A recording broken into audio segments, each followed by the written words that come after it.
Everyone basically agrees that helping students learn is an important function of school. However, not everyone agrees on the best way to educate them. In this chapter, we will explore the behavioral approach. What is learning? When children learn how to use a computer, they may make a mistake in the learning process, but at a certain point, they will get used to carrying out certain actions needed to use a computer effectively. The child will change from someone who cannot operate a computer to someone who can operate it. After they learning how to use a computer, they won't lose that skill. Learning can be defined as a permanent influence on behavior, knowledge, and thinking skill, which are obtained through experience. Not everything we know is obtained through learning.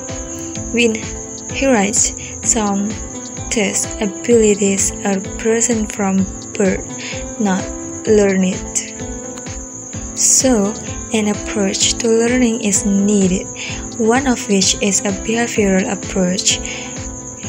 Behavioral approaches to learning. What is behavioral? Behavioral is an emphasis on experience, especially reinforcement and punishment, as determinants of learning and behavior. The behavioral approach emphasizes the importance of how children make connection between experience and behavior. The first behaviorist approach we will discuss is a classical conditioning. Classical conditioning is a type of learning in which an organism learns to associate stimuli. In classical conditioning, a natural stimulus or such as saying a person is associated with a meaningful stimulus or such as food and elicits the capacity to produce the same response. To understand the theory of classical conditioning according to Pavlov, we must understand two types of stimuli and two types of response, namely unconditioned stimulus or US, unconditioned response or UR, conditioned stimulus or CS, and conditioned response or CR. In his experiment, Pavlov presented a bell or natural stimulus to the dog, but the dog did not respond at all or not slobbering.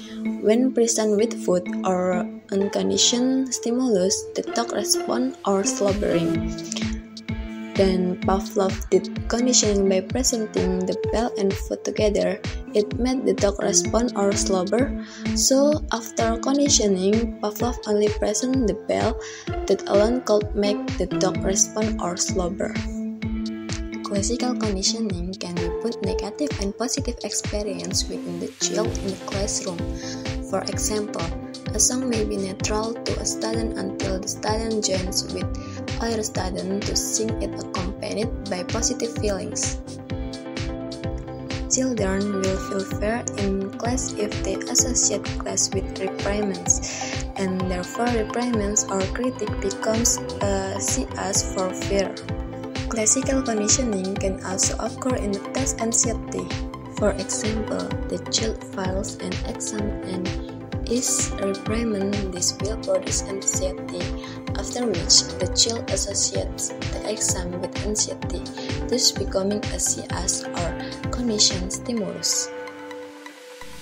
In this case, something called strengthening is also needed. Reinforcement means strengthening.